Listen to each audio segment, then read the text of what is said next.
Good evening and welcome to another edition of Community Tapestry. My name is Napoleon Bell and I'm the Executive Director with the City of Columbus Community Relations Commission. And next to me is Toni Teague, Miss Toni Teague, co-host. the amazing co-host, here back again. You know, we are here for Black History Month, but also there's so many things going on here in the community that we're enjoying that. And if you are looking at the monitor today or looking at your TV today, this is not dirt. I am trying to grow a little something here. I'm not quite sure. You have to let me know what you think about this because it's a new look. I give what you do you the think? thumbs up. It looks thumbs up on the new look? I say it's a keeper. Well, anybody who grows a beard or tries to do this thing is fairly itchy, so I'm trying to deal with that. But I think I'll make it through. I know. I tell you, it is that. My fingers is the world's smallest fiddle. Right. Well, thanks a whole lot. I'm glad you have my support, or you are supporting me. Yes, I am. Okay, what's a co-host for? Anyways, well, so you know we are. It is Black History Month, and African Americans have gone through so much through the last so many years, and especially with civil rights. And we were just celebrating Dr. Martin Luther King's birthday last month in January, and so many things were going on there, and so we kind of want to continue that. Yeah, and when it comes to civil rights, I think that so many people think that civil rights doesn't matter, or civil rights is, you know, well, that was for the 60s, and that was for the civil rights movement, but it's still alive and well. It's still benefiting lots of people, so I think we're going to talk about that today. Right, exactly right. So we want to make sure that we talk about those things, and we want to make sure we hear from you, the audience. So give us a call at 645-6557. That's 645-6557. Give us a call. We're live tonight, this Wednesday night. Do that, and also on Facebook. Make sure you friend us on Facebook at Nap Bell. That's NAPBELL. Friend us at Nap Bell. I love how you said us. Friend us at Nap Bell, but he gave the name. Exactly. But it's cool. Friend him. He needs the friends. Yes, I do need the friends. So please do that. Friend us at Nap Bell. And then also, we are on, let's see, like at Columbus Community Relations Commission. Like us at Columbus Community Relations Commission. Yeah. And what that'll do is that'll also help as far as the show, and you get to be able to chime in and ask your questions through that. But then also, you'll hear about the future shows coming up and things that we're doing out in the community. So be sure to do that. Like Nap Bell, and also or friend Nat Bell, and like Columbus Community Relations Commission. Now, going on to what we're here for, is to talk about civil rights. And I want to get with our guests, because our guests are going to talk about that, and it's from very different perspectives. Yeah. And that's what we're really looking for here. So first up, we have Gloria McCauley. She's the Executive Director of BRAVO, which is the Buckeye Regional Anti-Violence Organization. Very good. Got it right? All right. All right. It's a long name. It's a long name, but a very important name. Next to her, we have Ronell Tomlinson. He's the Ohio Civil Rights. He's with the Ohio Civil Rights Commission, and he's a Director of Housing Enforcement. Yes. I'd like to welcome you to the program. Thank you so much for the invitation. And then next to him, we have somebody who's doing double duty. It's our own commissioner, Julia Arbina Carbonell, and then she's also the president of the Ohio Hispanic Coalition. So I'd like to welcome you to the program. Thank you. Well, so let's get things started here, because I want our guests to first of all understand who you are and where you come from. So and a little bit about the organization. So let's start with Gloria. Okay. Well, BRAVO, Buckeye Region Anti-Violence Organization, works on issues of violence, all issues of violence that affect the lesbian, gay, bisexual, and transgender community. And the odd thing about what we do is that our communities intersect with so many other communities. So we build a lot of bridges. We help folks who identify as lesbian, gay, bisexual, or transgender, who have been affected by violence, whether it's hate crimes, bias crimes, neighborhood violence, domestic violence, sexual assault. We work with all of those issues. We do prevention, and we do victim services, and we do a lot of work with local police departments to increase communication between the communities and law enforcement And we're being successful, so I'm very, very proud of that. And we've been in Columbus for 16 years, and 5 years ago, we actually went statewide. Wow, okay, great. Yeah. Great. Excellent. I'm going to clone myself. I think you might have to. Thanks. All right. Ronell, would you tell us about the OCRC? And what you do? The Ohio Civil Rights Commission, we are a state agency, and we do investigations on employment, housing, and public accommodation discrimination law based upon Title VII as well as Title VIII, which is the federal partners. And then we look at those cases based upon race, color, sex, age, national origin, ancestry, religion, disability. Excellent, Thank you. excellent. Julia. And well, I'm with the Ohio Hispanic Coalition, and it's been around for 22 years. We'll be celebrating 23 years this year. And mainly it was founded to be able to advocate and assist Latinos getting integrated into the, the community, to the larger community. And one of our functions actually is ensuring that their civil rights are not violated. And we do take it very seriously, and we partner with many agencies and organizations in order to also assist others and each other. So we're here for ensuring that they have access to services and that their civil rights and human rights are not violated as well. Thanks. We have the topic on the table that civil rights is still alive and well, and that there's still a need for civil rights. And I think, oftentimes I think about the Office of Budget Management, and sometimes I think that the Ohio Civil Rights Commission might be one of those line items that's sometimes in jeopardy. Oh, yes. But you certainly have to justify your existence through your services. So can each of you tell us how relevant civil rights and the protection and the enforcement of civil rights is today, and how that impacts your workload? We go in the opposite direction. Yeah, now? anyway. Well, I think that to me it's kind of interesting that when I mentioned civil rights and I mentioned Title VI of the Civil Rights Act of 1964, which protects individuals that are consumers of services and benefits that are funded through federal funding, and that they should not be discriminated, they have no idea the national origin and the language is a protected class. So to think that we don't need, the civil rights now is not, it's incredible to me, because every day we have violations of precisely immigrants that cannot speak English.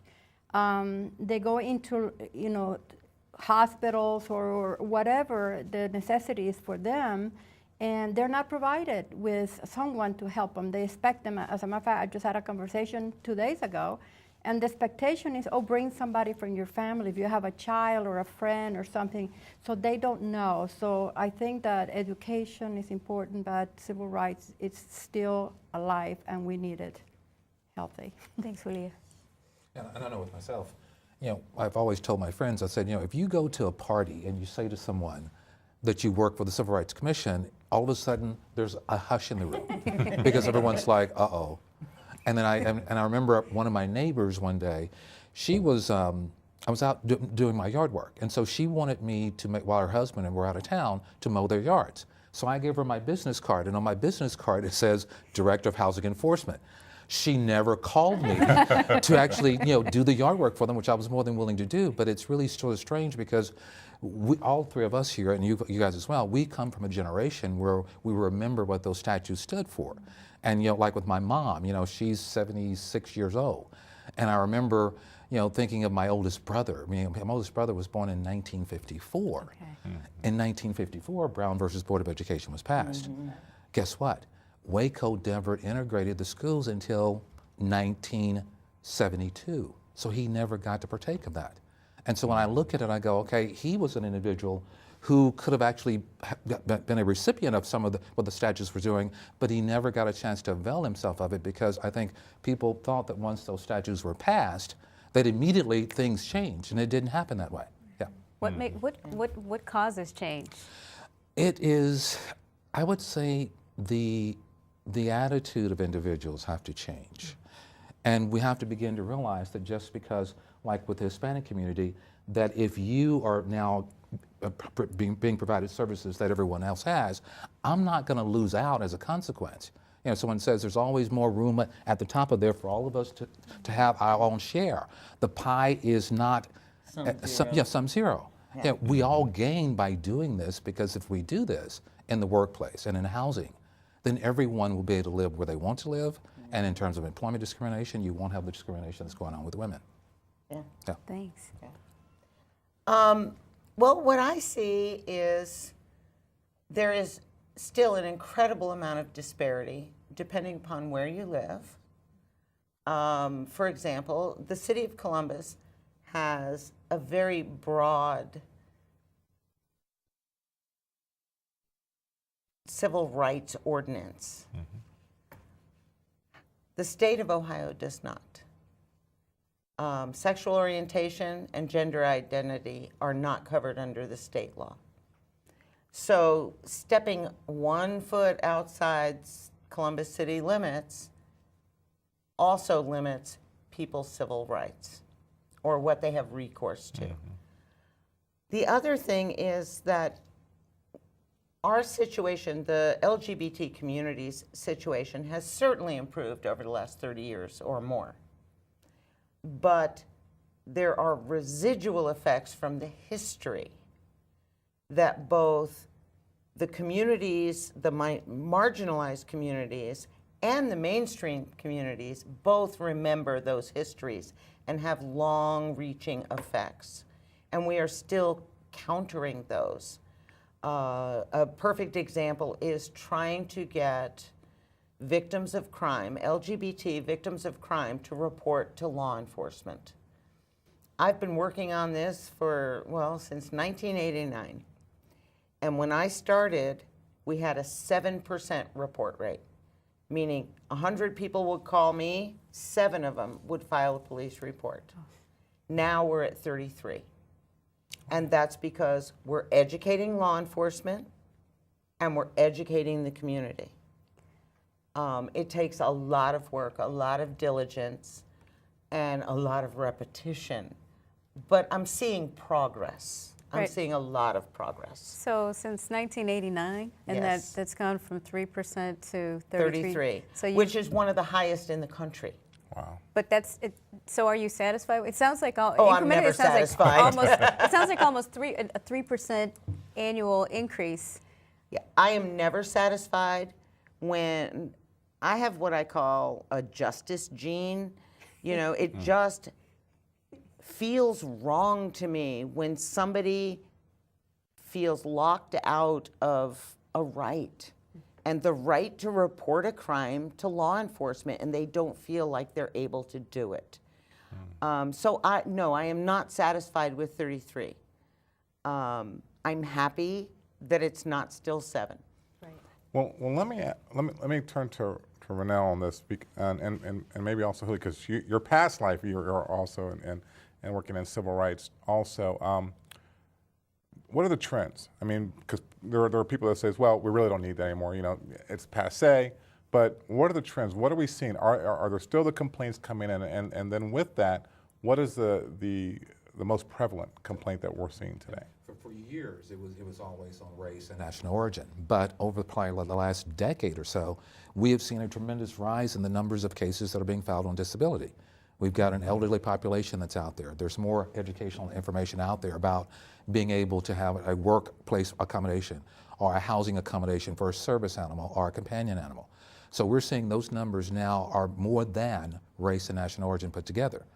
And that's the area that seems to be the most misunderstood, because so many people assume far too much in terms of what is necessary. But I always try to tell people, if you think in terms on disability for access to places, whether it's public accommodation or work in situations, just think in terms of what you do yourself in your daily life.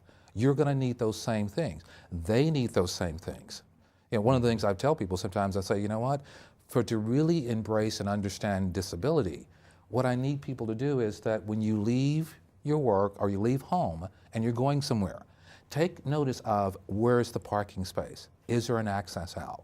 Is the door a certain pound of pressure to get at? Just take note of it, because if you begin to just sort of look at this stuff, you'll begin to see through through the eyes of someone who's disabled and understand more fully. I've got one follow-up question, or actually it's probably two. Gloria and Julia, you talk about, now there's 33 people that are filing. And Julia, and to both of you, so those populations, and maybe the Hispanic Latino population, the refugee population in general, are we seeing the complaints come in? And if not, because I'm sure there's discrimination that's happening out there. If not, why is that? That we're for the LGBT community, why is it there's only 33 and not 100? Why aren't they filing? And then also, is there an issue with the Hispanic community or in the greater refugee and immigrant community? I think there is an issue with the immigrant communities, period, and more seriously, the limited English proficient community. As I said, I just had last Friday in a court far away from here, where this woman had been assaulted. She had gone to the prosecutor's office, and she's gone to the places that she's done everything to file a petition for a protection order. And a protection order has yet to be filed or granted because one day there was nobody that could speak Spanish. Then the second time, well, you don't have a social, so you can't do this. And the third time, so the coalition has to continue to advocate for the rights of the individuals. Today, the individual, okay, we will let you go ahead and file and we'll give you a protection order, but we don't have anybody that can notarize a document that is a foreign document that has been issued by a foreign government. Any foreign government, document should be acceptable if it has a picture of the individual. But this document was not accepted by the individual in the court. So, like I'm saying, we have so many complaints at the coalition that we don't know what to do with them because we can't send them to the places that they should be filing because there are no individuals that are able to speak the language or bring in an interpreter to serve as the voice for the individual or to assist them to filling out the forms. So, the needs are there and the violations are occurring in labor areas, in housing areas, everywhere.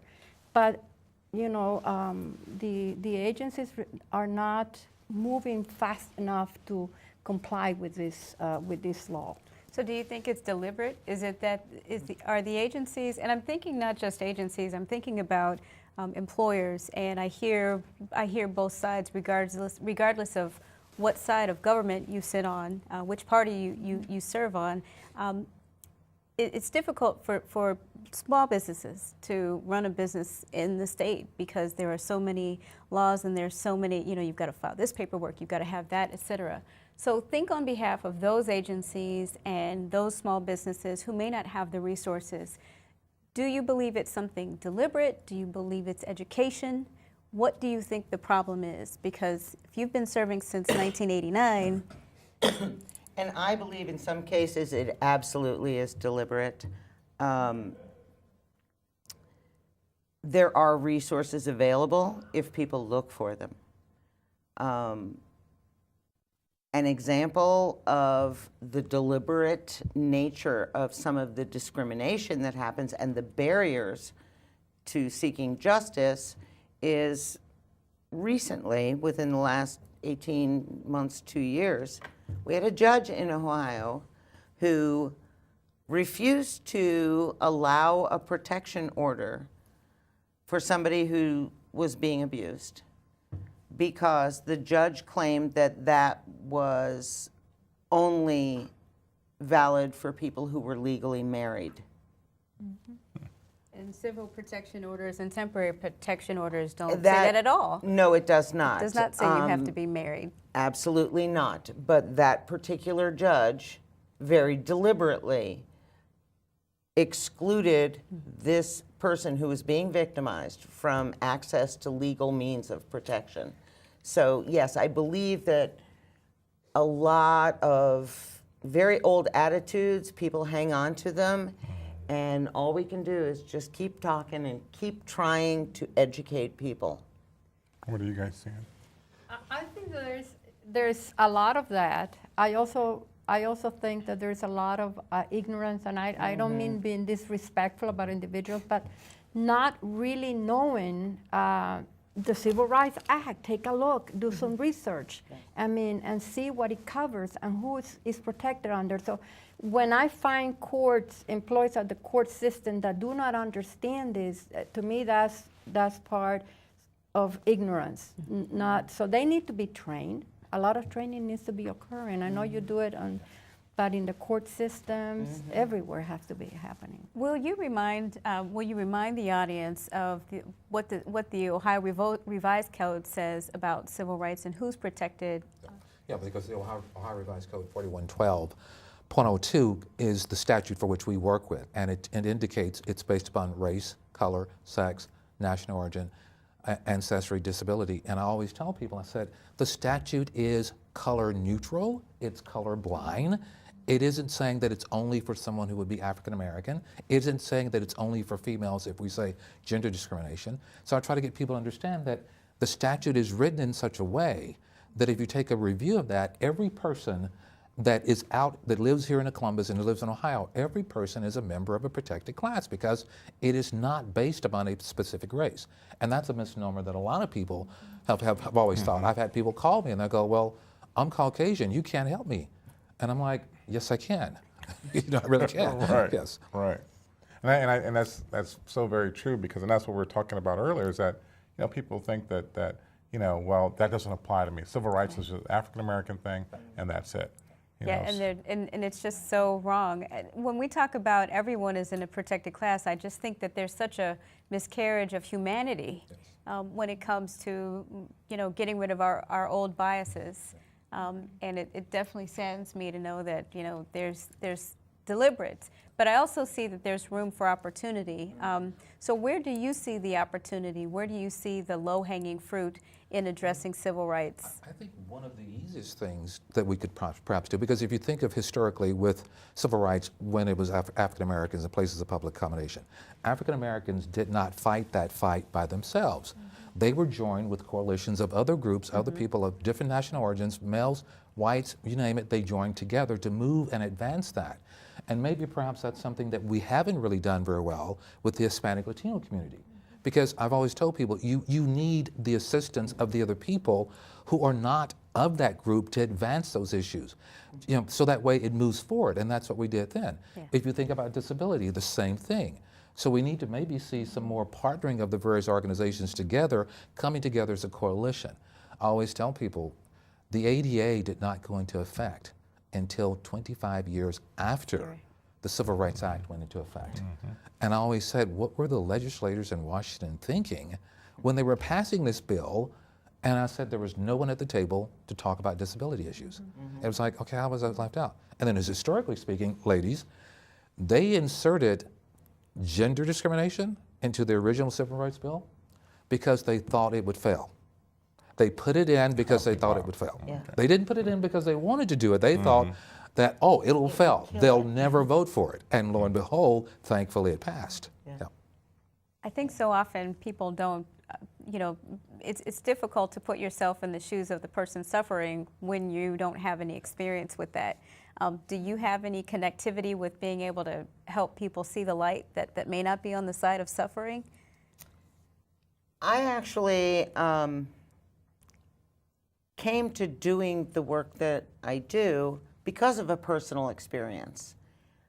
And I use that experience with people who might need education or might need to maybe shift their lens that they look at the world through. Many, many years ago, I lived in a neighborhood where my daughter was afraid to play out in the front yard. She would only play in the back because we had guys who lived across the street that were harassing us. And this went on for months. And one night we came home and caught them in the act of vandalizing our house with the Christmas lights up, and they were, yanking them off and cutting them, and we called the police. We were thrilled, actually, that we caught them, because one of them had just gotten out of prison. And we thought, oh, we're sending him back. And the officer came and said, you probably don't want to do that because his brothers will come and kill you. And I said, well, what do you suggest we do? And this very nice officer said, lady, I suggest you move. I use that as an education tool on how not to work with people who are victimized. But I also He probably thought he was doing you a favor, though. absolutely, Probably thought he was saving your he life. was very well-meaning. Yeah. And it was 28, 29 years ago. And I bet people still give the same advice today. I bet people give the Columbus same advice. police officers do not. That's good. That's good. I have been training them for 20 years. And there's 88 good counties thing. in Ohio, and they're all But- changing. Yes, and things are changing, but it's those kinds of incidents that we can take them to heart and feel depressed about them, or we can take them and use them as a learning experience, use them as teaching tools. And when you relay those kinds of experiences, people start getting it. So can I ask the next question? Because I'm believing the audience probably wants to know. Did I move? Yes. What happened? Not right away. About a year and a half later, we bought a house 4 blocks away. Okay. So you're still Move, close. but not that We are far. still very close, yes. Well, We're let me still ask- in the same house. Yeah, that makes you the rarity, I bet. That's a good thing. That's a good thing. Let me ask you this, because, and we've got a few minutes left. How do we make a difference? I mean, do you see the young people? Do you see them grasping this, or do you see them saying, well, we really don't need civil rights to say, because we all get along? Right. That was their issue. It's Right, not right. ours. It's their issue, not ours. What's your thoughts on that? Well, from our perspective, we love to the young kids and the young adults that come and volunteer for us. That's a great opportunity for them to interact with limited English proficient parents, low income, and whatever it is that they need to be exposed. And that helps because we've seen so many kids coming through us, like seniors in high school, going to college and then picking up the language and going and working and volunteer wherever they go. So it is a good experience for us because we're teaching them something and they want to learn. So I don't see it, I see it as a positive that we're doing. No, and at the Civil Rights Commission, we've got several different educational programs that are there for like secondary school education kids. And then, of course, we've got the MLK contest that's going on presently. We are now doing, I think we're in our 3rd or 4th year with the Civil Rights Hall of Fame, which has worked really well to get information to the people to understand what has been done. But in terms of just trying to capture the younger kids, I think it almost has to be one-on-one. You have to be able to sit down. I remember as a kid growing up, my grandfather I looked up to because of the work that he did and because he was always dignified in his approach with things. And so I'm finding that younger generation at some point were saying 10 or 15 years ago it was over with and done with, but they're now beginning to sort of come around and grasp and understand what we've all been talking about here on the panel. Yeah. Yes, and I would echo what you're saying. A lot of younger folk, when they hear the 2 words, civil rights, they think of a concrete time in space, which would be in the 60s and 70s, and don't really put it in today's world. And so part of our jobs is to translate for them why it is still important today, important to them as individuals and important to all of us as community. So yeah, and I think to your point that we've got to continue to educate the kids, because I know within our office we do the civil rights tour and an arts exhibit and Martin Luther King program and so many different things that are targeted toward the youth to help educate them on civil rights as of before, but also how it applies today. Because some people look at the past elections and they don't see how there's things that go on in the election of how they're trying to twist rights and what have you. So this is something that we got to continue to do, whether through with all your help and all of the community out there that's watching, to make sure that we continue to push for the civil rights and the education of why it's so important. Yes. So we appreciate your time. We're running out of time here. And last words, I give you 15 seconds each. Anything, Julia? No. No? educate yourselves. Educate yourselves, educate your friends. Learn whatever you can learn.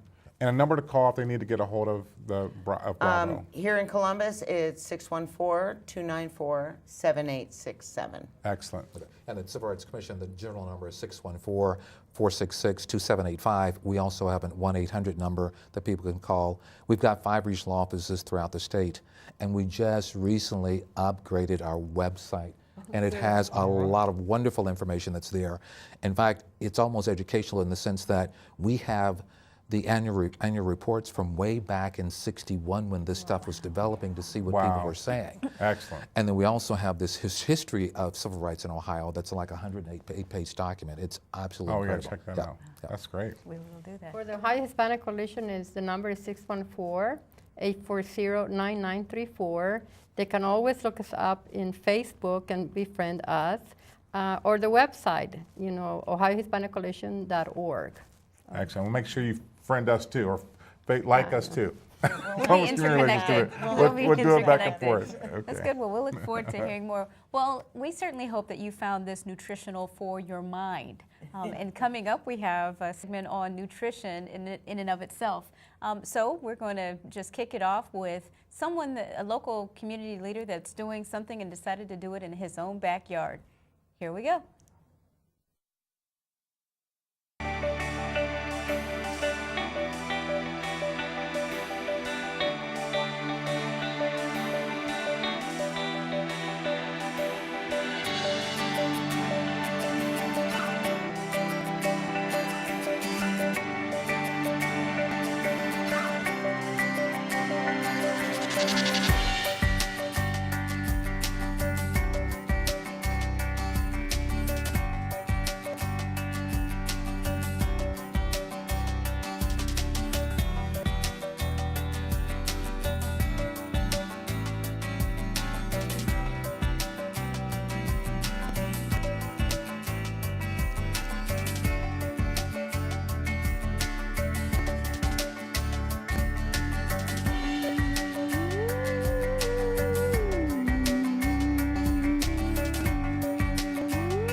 Project is the first time that I've been involved in putting together a project that's truly neighborhood-based, grassroots-based. It's known as In My Backyard Health and Wellness. And the purpose of the In My Backyard Health and Wellness is to get neighbors involved, as you can see here, neighbors involved in participating in one another's health and wellness. And our first program today was a program on Tai Chi. We have a Tai Chi master here that's giving some instructions on Tai Chi. But more than just the Tai Chi, what we hope to accomplish is to be able to bring people together to talk about health and wellness. We're going to have cooking demonstrations. We're going to have yoga. We're going to have cardiovascular. We're going to have discussions on men and women's health. And the whole thing is over the summer and over the early fall is to begin to let folks know how important it is that we engage ourselves in each one of our in our health. And I'm just real excited about the first opportunity to bring the In My Backyard to my community, and I hope that through additional funding that we'll be able to bring this concept to other neighborhoods in the city of Columbus as well.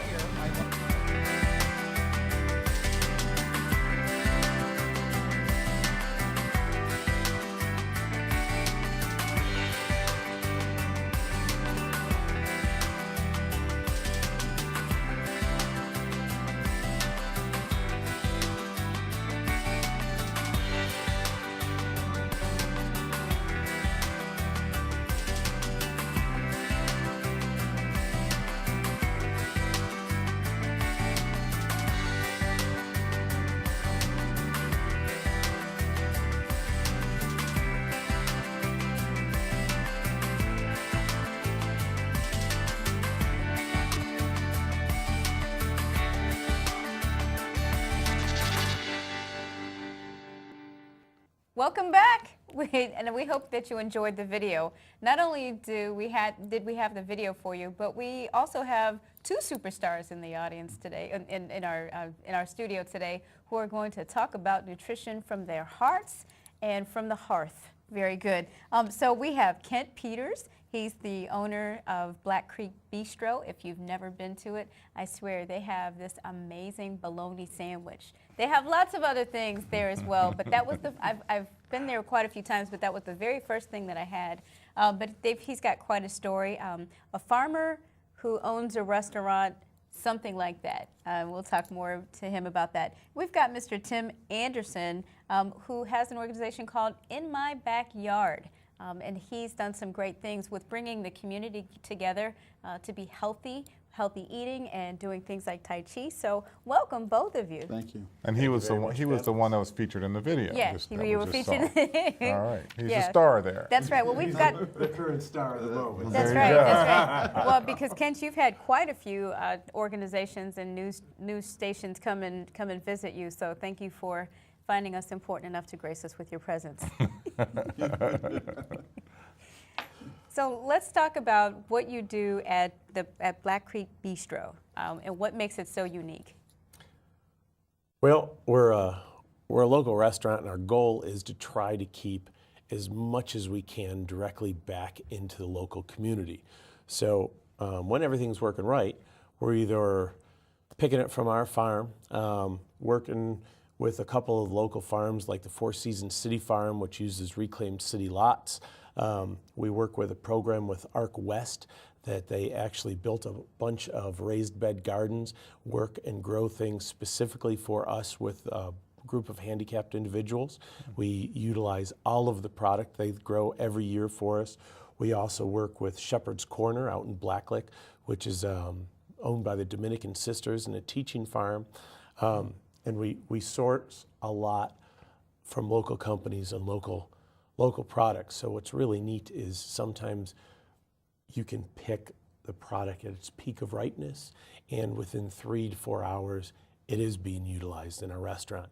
Now, right now, since we are very seasonal, we don't have much fresh greens or anything coming into our restaurant in the middle of winter, but that's where we use a lot of the root crops, the winter squashes, all of our beef, our poultry, all our dairy products are all Ohio products and everything. And we also work with Ohio artists, where anything that's showcased and sold in our restaurant, all proceeds go to the artist. There's no commission, there's no showing fee, anything like that, to try to keep it directly in the economy. This is great. Thank you for telling us that. We're going to come back to you and ask more questions about that. I have a couple I already want to ask. So. Me first. Okay. All right. Go ahead, Tim. Tell us about you. Well, in my backyard, we started that about 4 years ago. And the whole purpose of In My Backyard was to really engage our neighbors and being kind of accountable to our health. And, you know, there's a lot of folks, Ken and I were talking earlier, how a lot of folks don't know their neighbors and don't know necessarily what their neighbors are going through in terms of disease or just nutrition or whatever. So In My Backyard was our way of being able to bring our neighbors together to in a forum that addresses health and wellness. And 4 years ago when we started, we had no idea that it would grow to the popularity that it's grown to now. And what we really focus on is a great deal of cooking demonstrations, gardening, and the Tai Chi yoga. Those are some of the other activities, but our core is really showing folks how to cook healthy foods. And not necessarily the way that folks say, you know, let's take this and not make it so much with fat. We try to introduce a new way of cooking foods that maximizes flavor and maximizes the nutritional value of those foods as well. So. This is good. Yeah. And if you're interested in knowing more about and having a conversation with our two guests, please give us a call at 614-645-6557. That's 645-6557. And you can catch us on at Nat Bell on Facebook. That's NAPBEL. You can ask that question there also. And I gotta ask about In My Backyard. Go Though. ahead. I gotta talk to to Tim here. With that, can anybody? I mean, this is in my backyard, so Can we all you come to open your the gates and say, "Hey, you know, yeah, we can we come on over?" And You want to Ken crash and the his party? family. I want to crash. You can crash the party. You can crash the bring the party. goat. And yeah, we don't charge anything to do Okay. this. We get. I was telling Ken, we get folks from Groveport to come up. We get folks from our neighborhood. We get folks from Dublin to show up. And so on our website, all we ask is that you just spread the word about what we're doing. And so there's no fee.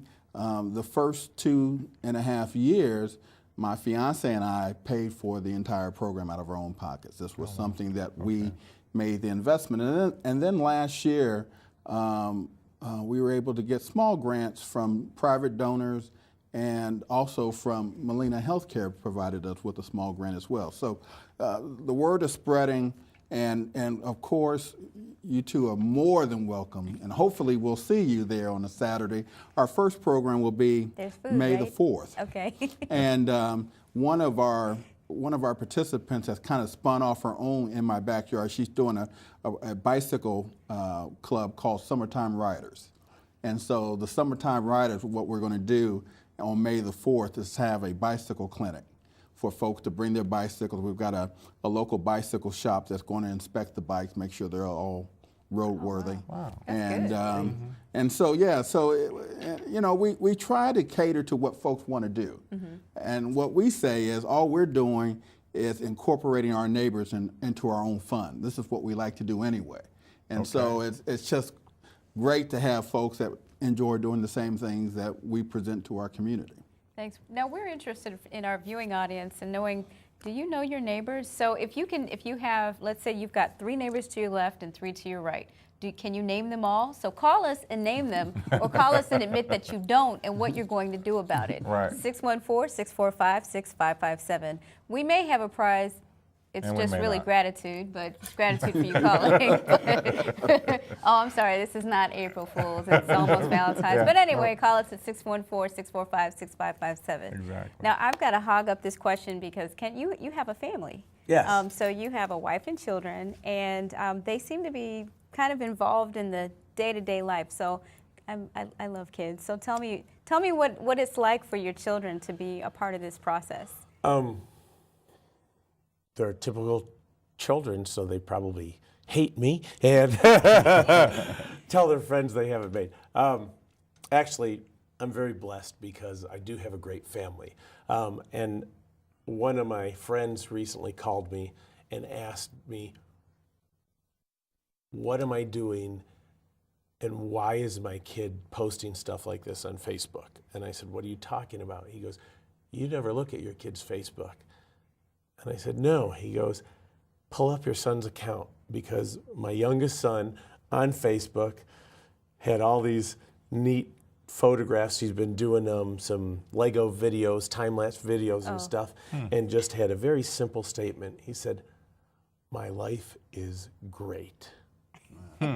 And I thought that was fantastic. My oldest, he's actually a chemist. He's 28. But every weekend he comes and helps out on the farm. We have Sunday suppers at the farm where all the family sits down, and there's usually some friends and everything. And people show up and they help out and they do everything. Our youngest helps out. He's 15. He's over at Hartley. I'm doing Hartley. Absolutely. That's my alma mater. Oh. And my kids' alma mater. That's My fantastic. whole Good. lineage has been through Yeah, through my Hartley. oldest is St. Charles, so there's a I'm little sorry to hear that. disparity there, but yeah, a little competition. There but, is, yeah. there is. Well, I've got to ask you though, you know, why? Why did you start this? Why did you start, you know, with Black Creek Bistro, and start into say, okay, I'm going to have a restaurant that deals in, you know, all natural and healthy foods. Is that the chicken or is that the egg? Was the farm Yeah. first or the restaurant What first? happened here? Well, to answer the core of that question, I have to have everybody look at this beautiful smile here. Because Are you talking about oh, no. I'm sorry, this one, because this is all because of the love of a woman. My wife Leslie is what brought me to Ohio. Yay, Leslie! We love her. And we'll have her on next time she's, too. even my kids will tell you, she teaches them everything good right, and I teach them all wrong. So, there's that good balance. Okay. But since I grew up on what I call a small farm, we didn't sell anything. It was just kind of like him. It was the neighbors coming together on, we had the land, and we all grew stuff to freeze, can, put up for the winter, and feed the families. I didn't realize how good I had it till I moved away, and I tasted food that everybody else was eating and was going, this doesn't have any flavor. So then, as I moved around, I've always been involved with food. And when I got my first house or an apartment that had a yard, I'd always end up planting some greens, planting some fruit bushes or fruit tree, and our yard's always filled up with vegetables and food. The farm that we have now, the Stevenson family farm, was a farm since the turn of the century. Captain John Stevens was granted a square mile of land for his Revolutionary War deeds. Before we were a nation, he lived, and we were the first people to have this main farmhouse out of the original Stevenson family. So we started to grow and bring animals back that we felt paid the true heritage to that time. So we're trying to grow in the organic method, have the same type of animals that are bred for self-sufficiency, that don't need that constant input from, they can actually survive on their own. So what are those animals? We typically have a different variety. This year we're going to be bringing on Buckeye chickens, which were originally developed by a woman in the late 1800s, specifically for the Ohio area, to be self-sufficient and to be a cross between meat provider, egg layer, and to be able to sustain themselves in the winter without. So unlike the chickens on those mass production farms, these chickens can actually fly. Yeah, a lot of our birds, the heritage turkeys and everything, they're full flight birds. Okay. When they were building condos next to us, we actually had one of the builders come over and ask us if we could help control our birds, because the animals we grow are very social. They see people and they say, "You're bringing us food." So the guys that were nailing in shingles on the roof, the turkeys were flying up and pulling the nails out of their hands, and they would get in. We actually, as we combined with the Parks Trail, now we finished the last phase of the Parks Trail project, so you can go right through our farm on the Black Creek Heritage Waterway trails through Metro Parks. We had to stop production of animals because they would go out and get right under, and they weren't getting anything done. So we're going to be starting full production of heritage turkeys, a variety of ducks, probably some guinea fowl, the old breed chickens, and some more goats on the farm, and then all the different vegetables and fruits and things like that again. Now, production of animals, that means you're going to have them there, they'll grow, but we can still eat it? Yes. Okay. There's I would like the duck, please. everything, as we say, there's a purpose. Some are for pets, some are for purpose. So we Okay. grow some specifically for the eggs, some specifically for meat, some for the feathers, because some of the birds have such unique cockle feathers. There's a demand for those by some of the fly tying fishermen. Oh, okay. But we're Look, Tim's also going, hey, Tim's found a friend. Well, going to Tim here real quick. So you talked about two things. When does it start again? Our kickoff program will be May the 4th. May Write the it 4th. down. Write down May May it down. 4th. Okay. May the 4th. So May 4th will be there. May 4th you'll be there from Okay. 11 o'clock to 1. And that's a Okay. Saturday. That's a Saturday. Okay. And our program is every other Saturday. Okay. So we'll have cooking demonstrations and gardening programs and This is good.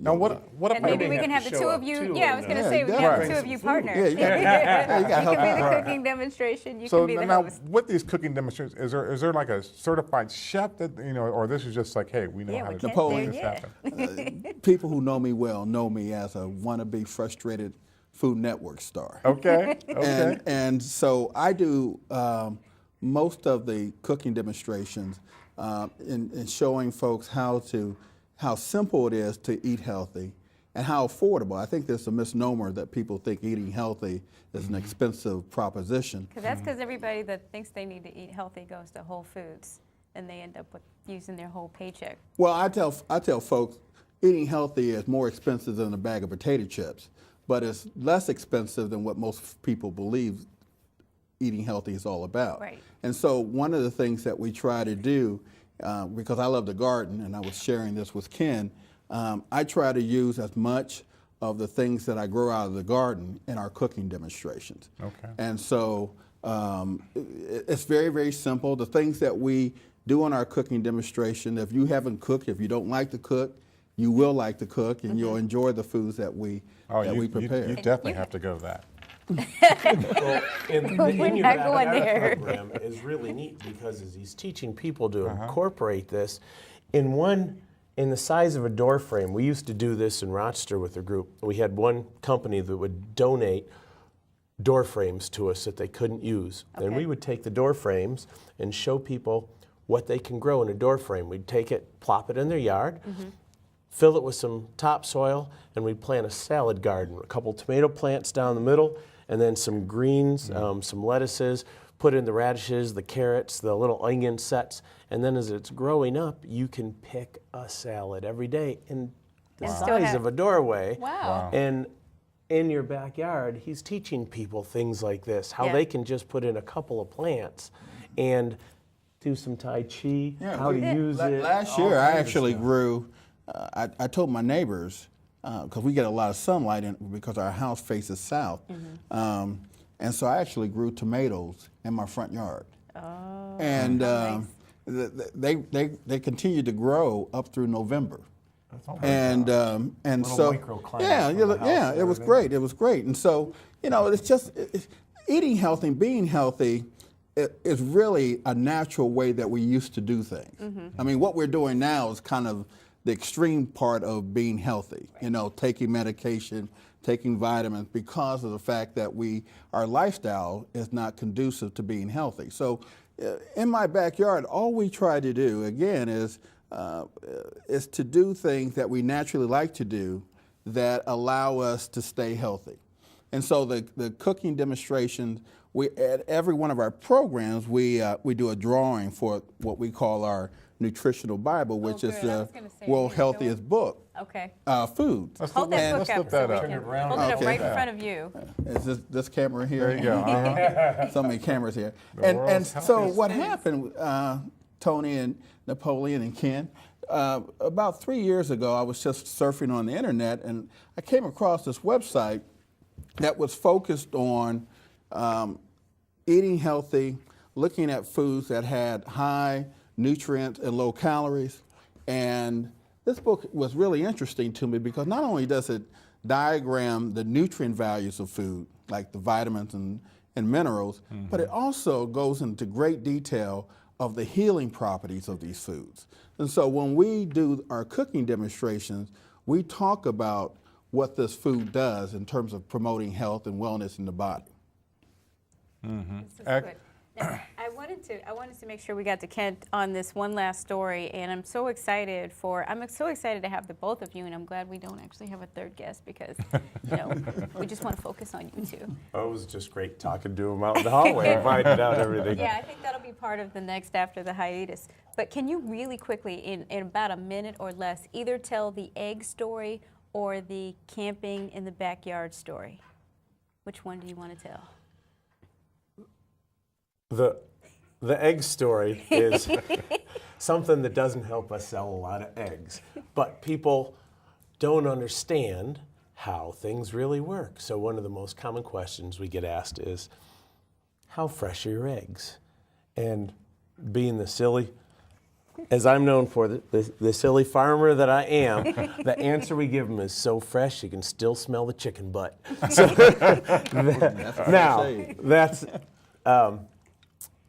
that sounds a little bit weird to a lot of people, but it's as fresh as you can get. It is what it is. What she's referring to as the camping story was, and I'll make this very quick, my son had some kids camping out in the backyard the one day. And of course, being kids, they wanted an adult there, but not too close. So I stayed in my bedroll just within sight. But the next morning, they said, okay, let's go up to the house for breakfast. And my son was like, no, we got to get our own breakfast. So they didn't know what he was talking about. And he made them go collect eggs, and they picked some berries, and they got some stuff all from right there on the farm. There was some fruits and vegetables, and they cooked breakfast, and none of the kids had ever made a real breakfast before. It was always like a microwaved something or a bowl of cereal. They had never seen where an egg, these chickens are laying eggs, and they cooked them, and they were just, when their moms came to pick them up, oh, it was the best breakfast we've ever had. And they told all about getting these eggs and getting their own berries right off the bush. And that's amazing. Well, you know, and we have to do something like that. I mean, because this is the way to get kids involved, get young people involved. And so some great things that both of you are doing, and we're so appreciative of In My Backyard, because we're coming there, and we're going to come eat at the restaurant. with nutrition, it's just, May. if it's as fresh as possible and there's less preservatives and less handling of it, it's better food. So the bistro, where is it at? 53 Parsons Avenue, intersections of Parsons and Oak, Old Town East. Great. And it's great food. Great food. And when we... Where's your backyard? In My Backyard is located on 1582 East Long Street, right next door to the King Library. Excellent. Well, we're going to be at both places, so expect us. So he's for some almost good a eating. neighbor. We're going to be expecting it. Look at community And also, Tapestry, I tell you bringing us what, together. for our viewing audience, and thank you so much, and for our viewing audience, our name is going to change. And for the show, no longer Community Tapestry. What's it going to be? I don't know what it's going to be. We want you, the viewing audience, to let us know. Tell Go on us. Facebook, Nap Bell, go on there, or Columbus Community Relations Tell him. Commission, and like them. Yeah, got to find out. We want you to tell us what the new name of the show is going to be, because we're going to go on our, I guess it'll be spring break. So for the next 2 months, March and April, we're going to go on break. But we're going to be, during that time, we're going to be coming out into your neighborhood. That's right. And we want to know what you have going on in your neighborhood. We're going to go to the Black Creek Bistro and in My Backyard. We're going on to all these places because we want to interview on location. So if you've got a great thing going on in your community, please let us know. That's right. How you going to let us know? Go to Nap Bell on Facebook, NAPBELL on Facebook, and also like Columbus Community Relations Commission, because we'll get it there also. And we want to know what our name's going to be. That's right. No You longer tell us. Community Tapestry. What's it going to be? Unless we you want to love know. Community Tapestry, but you have to let us know what you want. Exactly So right. this is about you. What do you want? Tell us. Because we're here for you. We are community servants. We want to make sure that happens. Adventures of. Exactly. You never know what's going to happen here live on CTV. So for our last show as Community Tapestry, although you might see some reruns here and there, Yeah, hopefully. but for our last show as Community Tapestry, we appreciate all the call-ins and all the people that are watching, all the people that say, hey, Yes. I saw you on TV. Even though nobody called in today, but that's all right. But that's all right. We're going to let you slide on that. But And I did plug the number 3 times, Andy. plug the 3 numbers. She's talking to our director in the back here. But a good thing is that we want to have the new name, and we're going to be going out to the community for half of the segment. So we want to make sure we highlight as much as possible. So we need your help in doing that. Let us know what's going on in your community by going to Nap Bell on Facebook. Send me a message, or you can put it right there on my wall, and we'll be glad to come out and check you out and see what's going on in your community. Just like I know I saw Lisa Boggs has some great things going out on the west side. We were going to get out there also. So, and we're going to have some good eats, and maybe during that time this might be gone. I think. What do you think? I think so. Okay. Well, we've got our cue. We heard our cue that we've got to wrap Thanks for up. hanging out with us. Yeah, thanks for hanging out with us, and we're going to have some great eats after this, and we will see you very soon. So have a great week and take care.